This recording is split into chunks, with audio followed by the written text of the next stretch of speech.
आइए आज हम फिर एक बार परमेश्वर के पवित्र वचनों से देखेंगे।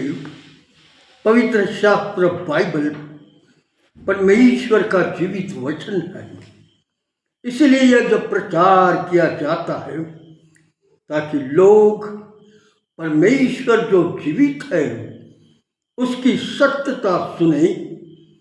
पवित्र शास्त्र बाइबल हजारों वर्ष पूर्व की बातें हमें बताती है, क्या वो सत्य है? इसे आज हम देखने जा रहे हैं। पवित्र शास्त्र बाइबल में परमेश्वर ने बड़ी सुंदर रीति से हर प्रकार की बातों को सत्यता से मनुष्य जाति के मध्य में रखा। पवित्र शास्त्र बाइबल में पहला ही अध्याय और पहले ही वचन में, दूसरे वचन में बड़ी सुंदर रीति से परमेश्वर ने पहली वचन को कहा, आदि में परमेश्वर ने आकाश और पृथ्वी की सृष्टि की, ऐसा लिखा है। और उसके तुरंत बाद एक बड़ी गंभीर बात, स्वर्गीय परमेश्वर ने जिसने पृथ्वी और सब कुछ बनाया, उसने बताया कि आगे क्या हुआ है।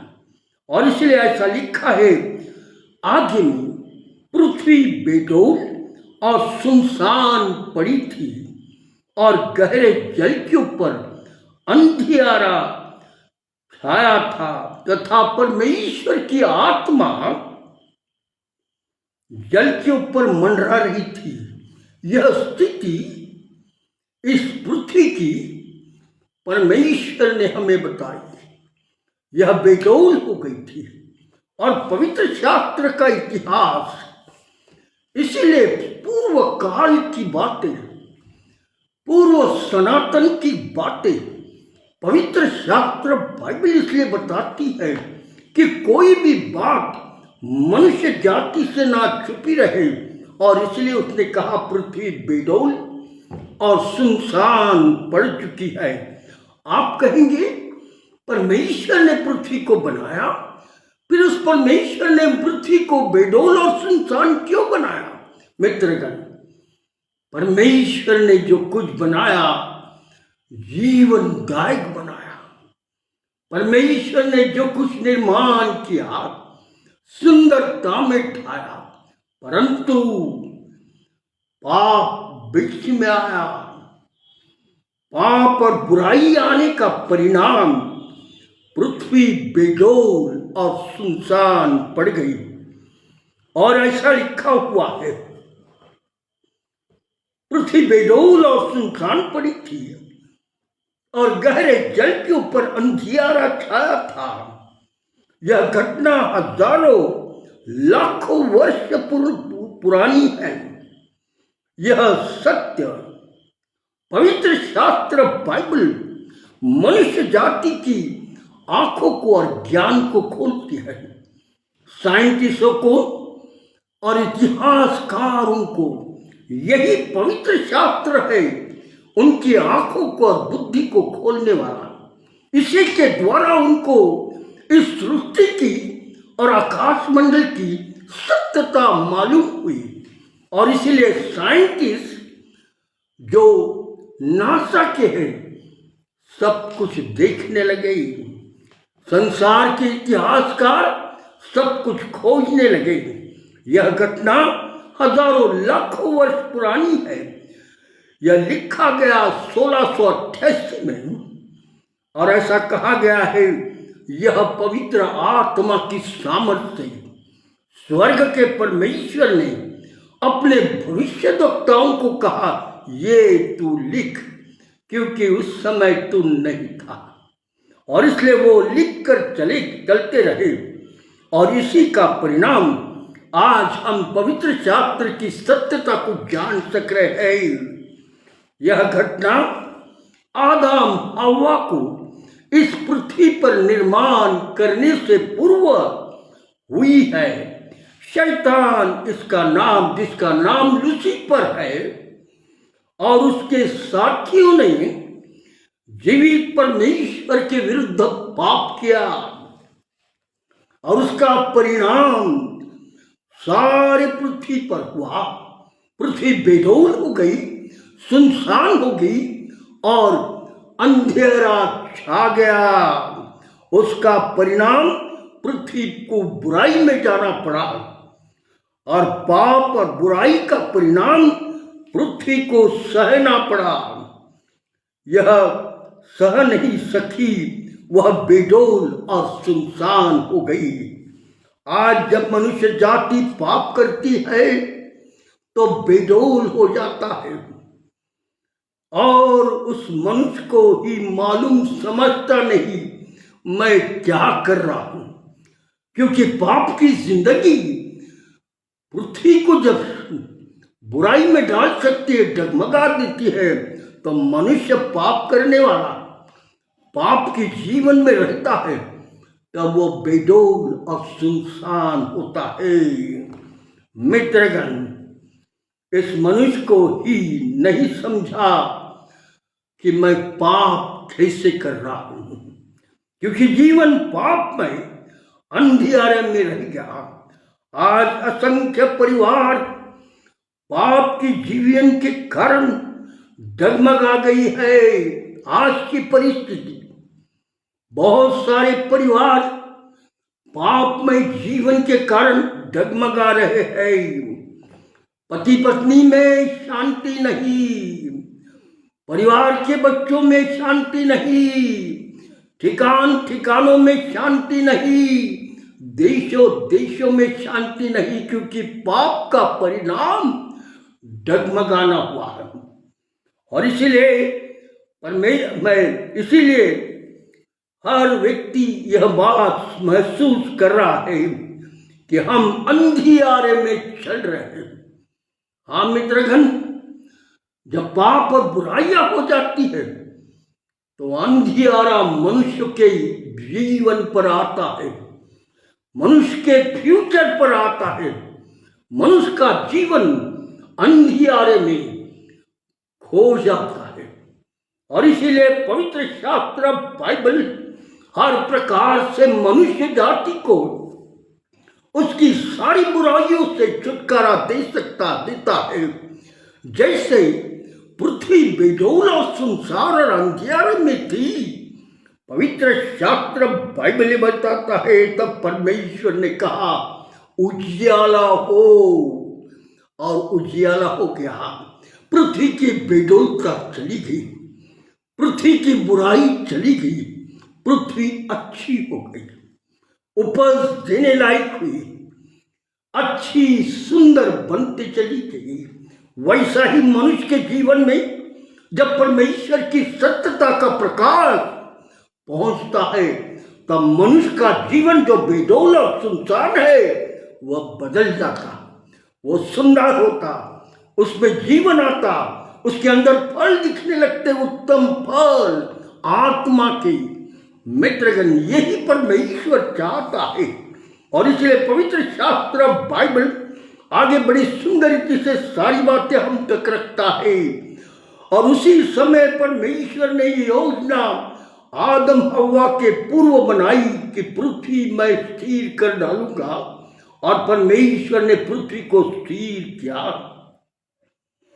यदि मेरे बेटी और बेटियां इस संसार में मैं निर्माण करूं, आदम हव्वा के लिए सोच रहा है परमेश्वर, और शैतान उन्हें बहका डाले, मेरे बच्चों को पाप में डाल दे, तब उनका शरीर और आत्मा नाश होगा। तो मैं परमेश्वर यीशु नाम से आऊंगा, बनकर आऊंगा और उनके लिए उद्धार का मार्ग तैयार करूंगा, क्योंकि संसार में पाप की क्षमा का कोई मार्ग नहीं था। लोग अंधकार में चल रहे थे। हाँ मित्रगण, पवित्र शास्त्र हमें यह एक पवित्र शास्त्र बाइबल में हम देखते हैं कि परमेश्वर एक वादा मनुष्य जाति से बनाने से पूर्व करता है, और उसने उससे स्वर्ग में बोला और कहा और उसका आवाज यूहन्ना को सुनाई दिया। और यूहन्ना ने प्रकाशित वाक्य में उस स्वर्ग के परमेश्वर की उस बात को जो यूहन्ना पर प्रकट हुई है, उसे पवित्र शास्त्र बाइबल में प्रकाशित वाक्य में लिखा है। पवित्र शास्त्र बाइबल बताता है, प्रकाशित वाक्य 12वां अध्याय और 10वीं आयत में, फिर मैंने स्वर्ग से यह बड़ा शब्द आते सुना, अब हमारे परमेश्वर का उद्धार और सामर्थ और राज्य उसके मसीह का अधिकार प्रकट हुआ है, क्योंकि परमेश्वर ने इस पृथ्वी पर अपनी संतान को बनाने का प्लान बनाया। हाँ मित्रगण, परमेश्वर ने फिर मैं उस वचन को पढ़ूंगा। फिर मैंने स्वर्ग से यह बड़ा शब्द आते सुना, यूहन्ना ने सुना, अब हमारे परमेश्वर का उद्धार और सामर्थ और राज्य और उसके मसीह का अधिकार प्रकट हुआ। हाँ मित्रगण, आदम हव्वा को बनाने से पूर्व स्वर्गीय परमेश्वर ने अपने बच्चों के लिए मार्ग तैयार कर डाला, क्योंकि परमेश्वर इस पृथ्वी पर अपनी संतान को बनाने का प्लान बना चुका। इसलिए परमेश्वर ने अपने बच्चों के अनंत जीवन के लिए संपूर्ण प्लान बनाया कि मेरे बच्चे यदि पाप में चले गए और अंधकार में जीवन व्यतीत कर रहे हैं, उनका जीवन अगर बेडौल हुआ है, तो मैं उन्हें बेडौलता से छुड़ाऊंगा, मैं उनके ऊपर के अंधियारे को हटाऊंगा। और यही कार्य स्वर्ग का परमेश्वर मनुष्य जाति से प्रेम करने के कारण, और मैं और आप उस स्वर्ग के परमेश्वर का रूप और समानता में होने के कारण, वो हमारा कर्ता होने के कारण, बाप को चिंता बच्चों के लिए है। और ये सत्यता मैं इसलिए आप तक देता जा रहा हूं कि आप सत्य को सुन लो, अध्ययन करो। अगर कोई ऐसा लगता कि ये बात कैसी है, तो मुझसे पूछो, मैं आपके जवाब के लिए तैयार हूं। परमेश्वर का उद्धार, यह कार्य परमेश्वर ने शुरू किया। हाँ मित्रगण, आदम हवा ने परमेश्वर को देखा, उसकी और क्योंकि उनका मन शुद्ध था, परमेश्वर को आदम हवा ने जब बनाया, तब आदम हवा ने परमेश्वर को देखा, क्योंकि उनका मन शुद्ध, उनका विवेक शुद्ध, उनका शरीर शुद्ध, उनकी आंखें शुद्ध थी। वे परमेश्वर को देख रहे थे, उससे बातें करते थे। परंतु शैतान ने, उनके शुद्ध थे, परंतु शैतान एदेन के बाग में रूप बदल कर आया। उसका प्लान आदम और हव्वा से परमेश्वर की आज्ञा को, जो परमेश्वर ने उन्हें दी थी कि ये फल ना खाना, उस आज्ञा को तोड़ना कैसे, और परमेश्वर की अवहेलना करना कैसे, और उस परमेश्वर का अपमान करना कैसे। इसलिए आदम हव्वा को फसलाकर, हव्वा आदम को तो फसला नहीं सकता, इसलिए उसने हव्वा को पकड़ा और उसे फंसाया। और वो फल, जिस पेड़ के फल को परमेश्वर ने मना किया था, उसे तोड़कर खाने के लिए विवश किया। मित्रगण, आज भी शैतान मनुष्य जाति को हर प्रकार की बुराई करने के लिए विवेश करता है। वो कहता है, ये कर पाप, ये बुराई कर, मजा आएगी, आनंद आएगा, तू ये कर। और शैतान इस प्रकार से करके मनुष्य जाति के अंदर से परमेश्वर की जो पवित्रता है उसे निकाल लेता है। और इसलिए मित्रगण, उनके आदम हवा को शैतान ने भरमान डाला और उनके यानी हवा को पकड़कर उसे बहका दिया और उस पेड़ का फल खाने के लिए कहा। परमेश्वर ने तुम्हें इस पेड़ का फल खाने को मना क्यों किया? और ये शैतान देखो कैसी रीति से बहका कर बोल रहा है, परमेश्वर तुम्हें इस पेड़ का फल खाने को मना क्यों कर रहा है? क्योंकि यह फल खाओगे तो तुम परमेश्वर से भी ऊंचे हो जाओगे, तुम बड़े हो जाओगे और तुम्हारा नाम बड़ा होगा। हव्वा ने फल तो खाया, परमेश्वर की आज्ञा तोड़ डाली, पाप कर दिया। पाप और पाप की मजदूरी मृत्यु है। परमेश्वर ने आदम और हव्वा के दोनों को देखा कि उन्होंने पाप किया है और पाप की मजदूरी मृत्यु है। और इसीलिए परमेश्वर ने आदम और हव्वा इनको देखा कि वे नग्न है। उनके शरीर पर कपड़े नहीं, क्योंकि वे छुप गए थे, पाप कर लिया। और पाप के बाद उनकी आंखें खुली, और जब वो आंखें खुली, जो धर्मी आंखें थी, जो पवित्र आंखें थी, जो शुद्ध आंखें थी, जिसके द्वारा परमेश्वर को देख सक रहे थे, अब वो आंखें ऐसी खुली कि बुराई भी देखने लगे। और इसीलिए आदम और हव्वा पेड़ के पीछे छुप गए। परमेश्वर उनको आवाज दे रहा है, आदम हव्वा कहाँ हो? और आदम और हव्वा ने कहा, हम पेड़ के पीछे छुपे हैं क्योंकि हम नग्न हैं। मित्रगण, पाप, बुराई, दुष्टता मनुष्य जाति को नंगा कर डालता। पाप, बुराई, दुष्टता, मार काट, अत्याचार, बेईमानी, घूसखोरी मनुष्य को नंगा कर डालती है। और इसीलिए वह छुप गए थे। और तब परमेश्वर ने देखा मेरे बच्चों ने पाप किया है, और इसलिए उन्हें बाहर लाया और उनसे कहा, तुमने पाप किया। और इसलिए और उनके शरीर की नग्नता को ढांपने के लिए उनके सामने एक मेमना लाया और उस मेमने को उनके सामने काट कर उसका रक्त बहाया और चमड़ा निकालकर परमेश्वर ने दोनों की नग्नता को ढांप दिया।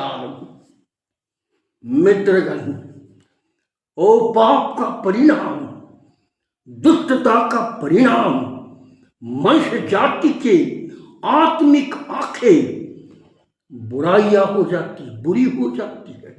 और इसलिए आज मेरा और आपका कर्तव्य है, हम इस बात को जानें। परमेश्वर ने जब देखा तो उनके आंख को चमड़ा लगाकर उनकी नग्नता ढक ली, उनके लिए एक मेमना काटा गया। और जब उन्होंने देखा कि परमेश्वर ने हमारी नग्नता, हमारी बुराई, हमारे पाप जो हमने किए उसके कारण एक मेमने को काटा और उसका रक्त बहाया, तो आदम हव्वा को परमेश्वर ने दोनों के हाथ पकड़े और एदेन वाटिका के बाहर कर दिया और कहा, जाओ खेती बाड़ी करो, कष्ट करो और फूलो फलो और बढ़ते जाओ। मित्रगण, उस दिन के बाद से मनुष्य जाति ने परमेश्वर को अपने आंखों से कदापि नहीं देखा, क्योंकि पवित्र परमेश्वर को पवित्र आंखें देखेगी। मनुष्य ने पाप कर कर परमेश्वर के विरुद्ध खड़ा होकर अपने आंखों को बुराई में डाल दिया और उसका परिणाम आज तक कोई भी व्यक्ति परमेश्वर को नहीं देख सकता। इस घटना के बाद परमेश्वर को कभी किसी ने नहीं देखा। इसलिए पवित्र शास्त्र बाइबल बड़ी सुंदर रीति से बोलता है। पवित्र शास्त्र में लिखा हुआ है, यूहन्ना रचित सुसमाचार 1:18 में, परमेश्वर को किसी ने कभी नहीं देखा, परंतु उसके एकलौते पुत्र जो पिता के गोद में है, उसी ने उसे प्रकट किया। यदि तुम यीशु को देखते हो तो परमेश्वर को देखते हो। यदि कोई यीशु पर विश्वास करता है तो तुम परमेश्वर पर विश्वास करते हो।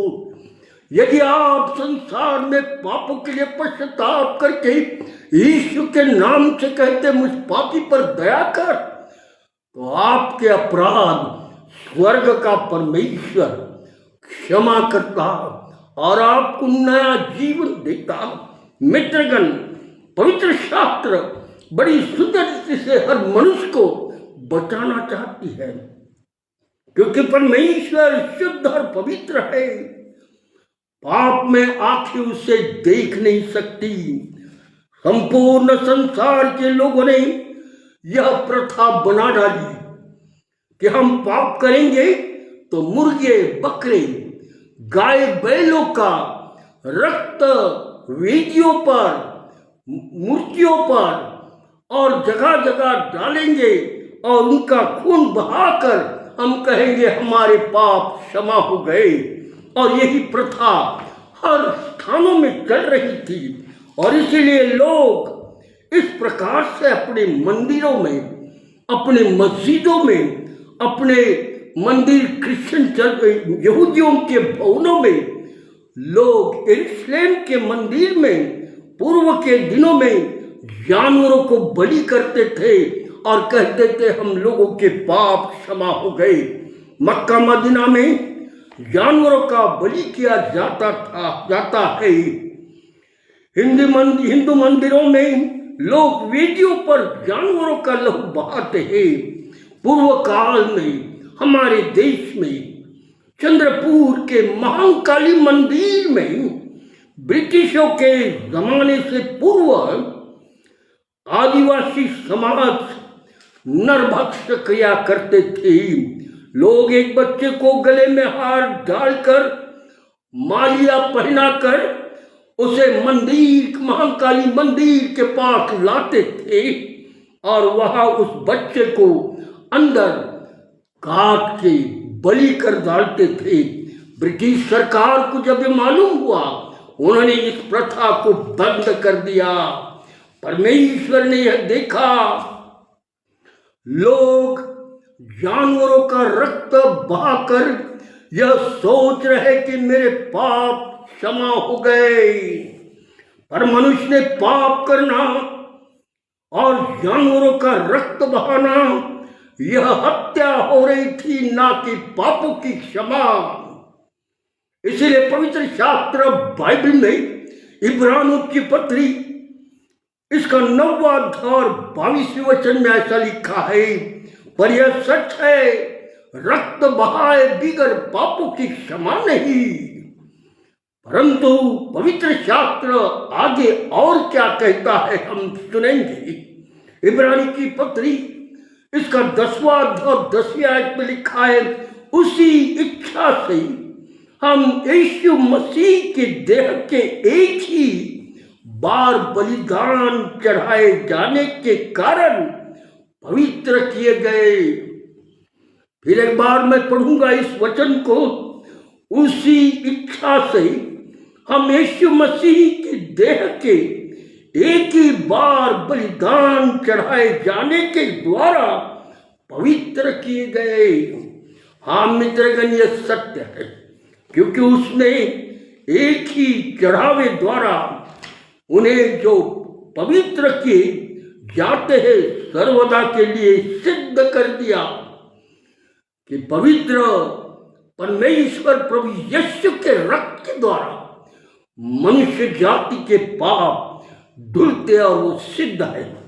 इसीलिए हजारों वर्ष पूर्व यह बात स्वर्ग स्वर्ग से आई। अब हमारे परमेश्वर का उद्धार और सामर्थ और उस मसीह का अधिकार प्रकट हुआ है। इस उद्धारकर्ता की, इस मसीह की आने की भविष्यवाणी एशिया नबी किताब में 7वां अध्याय और 14वीं आयत में, एशिया नबी की किताब 9वां अध्याय और उसकी 6वीं आयत से आगे जब पढ़ते हैं तो हमें पूरा पता लगता है। परमेश्वर ने एशिया से कहा, इस भविष्यवाणी को लोगों के मध्य में पहुंचा। तब लोगों ने कहा, हम तो घोर अंधकार में चल रहे थे, मृत्यु के देश में हम रहते थे, पर हम पर अब ज्योति चमकी। हाँ मित्रगण, लोगों को विश्वास हो गया कि कोई तो भी ऐसा आएगा जो हमारे पापों को, हमारे जीवन को पवित्र और शुद्ध करेगा। उसे यह अधिकार होगा कि मनुष्य जाति के पाप क्षमा करे, उन्हें उद्धार दे, उन्हें अनंत जीवन का अधिकार बनाए। हम जानते हैं मित्रगण, उसी यीशु का जन्म बेथलेहम नगरी में गौशाले में हुआ। परमेश्वर का पुत्र। आज पवित्र शास्त्र यह बोलता है, यरूशलेम इजराइल देश के बेथलेहम नगर में एक गौशाले में उसका जन्म हुआ। आसमान से एक तारा दर्शा रहा था, यहाँ एक राजकुमार पैदा हुआ है। हाँ मित्रगण, सारे चिन्ह सत्यता क्यों बता रहे थे कि एक राजकुमार इस देश में, इस प्रांत में पैदा हुआ है, इस गौशाले में पैदा हुआ है। हाँ मित्रगण, स्वर्ग का परमेश्वर, इस संसार को बचाने वाला परमेश्वर मनुष्य जाति को उद्धार देने के लिए अपने आप को इतना नीचा कर दिया कि उसने वो गाय के चरनी में पैदा हुआ। हाँ मित्रगण, यह सत्य है। प्रभु यीशु मसीह परमेश्वर स्वयं पुत्र बनकर गाय के चरनी में मेरे और आपके उद्धार के लिए, मेरे और आपके पापों के क्षमा के लिए नीचे के दर्जे में आया और वहां उसका जन्म हुआ। मित्रगण, एक पशु की तरह यीशु का जन्म हुआ। इसीलिए इस पशु की तरह बीबी मरियम के द्वारा जन्म हुआ। इसीलिए यूहन्ना ने यीशु को अपने और आते देखकर कहा, यूहन्ना रचित सुसमाचार 9 और 29 में लिखा है, देखो यह परमेश्वर का मेमना है जो जगत के पाप उठा ले जाता है। मित्रगण, ओ स्वर्ग का परमेश्वर यीशु नाम से इस पृथ्वी पर इसलिए आया कि मेरे और आपके अपराध मिटा डाले।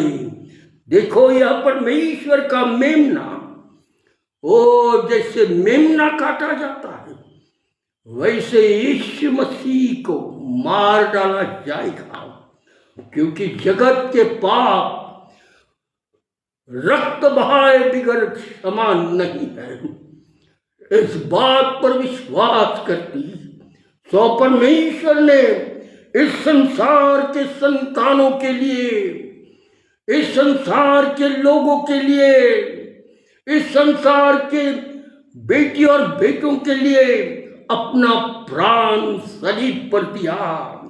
हाँ मित्रगण, यह परमेश्वर प्रभु यीशु संसार के लोगों के पापों के लिए मेमना हो गया, ताकि उसके बलिदान से, उसके मूल्यवान रक्त के द्वारा हम मनुष्य जाति उद्धार पाए। आज हमें प्रभु यीशु पर विश्वास करना चाहिए और यह कहना चाहिए, मेरे जीवन को पाप से छुटकारा देने वाला रक्त प्रभु यीशु मसीह तूने क्रूस पर से बहाया। मैं तुझ पर विश्वास करता हूं। मनुष्य हर व्यक्ति ने ऐसा कहना चाहिए। तूने मेरे अपराधों के लिए तेरे सिर पर कांटों का ताज पहनाया गया। मेरे अपराध और पापों के कारण तुझे 29 कोड़े मारे गए बदन पर। मेरे पाप और बुराई के कारण के अपराधों के कारण लोगों ने तुझ पर थूका। यहूदी शास्त्री और फरीसी और रोमी सल्तनत ने तेरे शरीर के हाल हाल किए।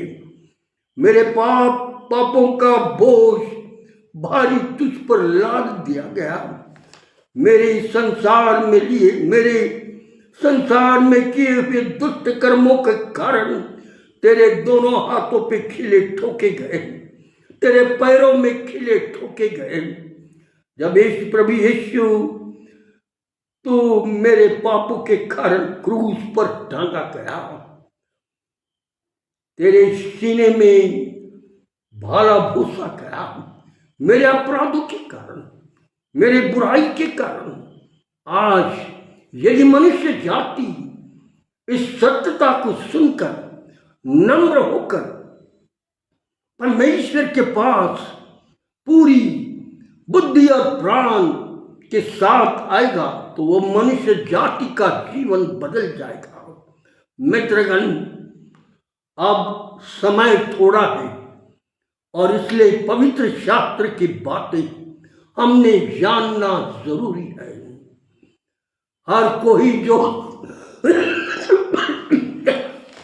इसे सुनता है, इसे जानता है, इसे समझता है, वो अपना जीवन प्रभु यीशु को देता और कहता, मुझ पापी पर दया कर प्रभु, मेरे लिए तूने सलीब पर अपना प्राण दिया।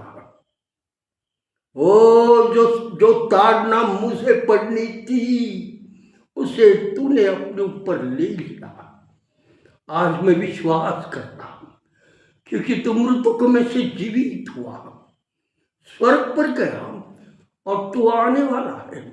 उससे पहले मैं अपना जीवन तेरे हाथ में देता, क्योंकि न्याय के दिन जब मैं खड़ा होऊंगा तो मेरे जीवन रूपी किताब जो स्वर्ग में है उसमें पाप ना रह सके। इसलिए प्रभु, मैं लीन और नम्र होता, अपने पापों के लिए पश्चाताप करता, तेरे जीवन से, तेरे रक्त से मेरे अपराधों को मिटा डाल। मैं आज तेरे पास आता। प्रभु यीशु मसीह कहेगा, बेटे तेरे अपराध क्षमा मैं कर डालता। तूने अपने आप को नम्र कर डाला, तो आंखों के आंसू से रो रहा है। बेटा बेटी, भाई बहनों, यदि आज नम्रता हमारे जीवन में आएगी, अनंत जीवन के वारिस होंगे। नहीं तो हमारा अंत जरूर है। हमारा शरीर मरेगा, हमारी आत्मा आग में तड़पेगी और वो दिन किसी मनुष्य जाति पर ना आए। इसलिए हम प्रचार करके सचेत करते जा रहे हैं। हमारा काम सचेत करना है, परंतु शैतान बड़ी तादाद में उठ रहा है। हम उसे देख रहे हैं, उसकी चालों को सुन रहे हैं, उसके चालों को देख रहे हैं, जो बुराई की तरफ दौड़ रही है, और लोगों को जो सत्यता की ओर चल रहे हैं उन्हें तकलीफ दे रहा है। और इसलिए प्रभु हमें कहता है, सावधान, कोई डरना नहीं, विश्वास में मजबूत रहना, चाहे कुछ भी हो जाए, मैं तुम्हारे संग हूँ। शरीर नाशमान है, मिट्टी में जाएगा, परंतु तुम्हारी आत्मा अनंत जीवन में जाएगी। और इसलिए मित्रगण, आज मुझे और आपको पश्चाताप करके नया जीवन पाकर जीवित परमेश्वर जो है प्रभु यीशु, उस पर विश्वास करना है। आइए, आज मैं यहीं तक आपसे बातचीत करूंगा परमेश्वर आप सबको आशीष दे, हम प्रार्थना करेंगे। हमारे अत्यंत दयालु परमेश्वर पिता, आकाश और पृथ्वी के निर्माण करता, हम पापियों के उद्धारक प्रभु यीशु, आज जितनों ने तेरा वचन सुना फेसबुक के माध्यम से, उन्हें स्पर्श कर प्रभु, उनकी स्थिति को देख। यदि वो समझते हैं कि मैं तो बेडौल और सुनसान हो चुका हूं, ओ मेरे जीवन पर अंधियारा छाया है, मेरी स्थिति बुरी है, तो आज प्रभु ऐसे लोगों को तू स्पर्श कर, उनका जीवन तू बदल डाल प्रभु। उन्हें उस समझ को दे कि वो तुझे समझ सके और तुझ जीवित परमेश्वर पर विश्वास करके तमाम बुराइयों को छोड़कर पश्चाताप करके प्रभु तेरी इच्छा से संसार में जीवन व्यतीत कर सके, ऐसा होने दे। यदि आज कोई बीमार है, यदि आज कोई तकलीफ में है, यदि आज कोई समस्या में है, हे प्रभु यीशु उनकी जरूरतों को तू पूरा कर। यदि कोई बीमार है तो प्रभु तेरा सीधा हुआ हाथ उसे लगा और चंगाई दे। हम जानते परमेश्वर पिता तू सारे अद्भुत काम करने के लिए आज भी सामर्थी है, और हम विश्वास करते तू बहुत बड़े बड़े काम इन अंतिम दिनों में करता जाएगा, ताकि जो लोग अंधे हैं, ना समझ है, उनकी बुद्धि खुले, उनका आँख खुले, ताकि वे तुझे समझ सके। हम तुझे धन्यवाद देते ही क्योंकि तू जीवता परमेश्वर है। प्रभु यीशु आज सब पर आशीष दे, मेरे देश पर भी आशीष रख प्रभु। हर एक घटना जो हो रही है उसे रोकने वाली सामर्थ्य भेज, ताकि प्रभु बुराई और दुष्टता हमारे देश से निकल जाए और ये देश शांति प्रधान, प्रेम करने वाला, दया करने वाला, अनुग्रह करने वाला बनता जाए, ऐसा होनी चाहिए। धन्यवाद देते भी इस प्रार्थना को तेरे हाथ में सौंपता, यीशु के नाम से, आमीन आमीन।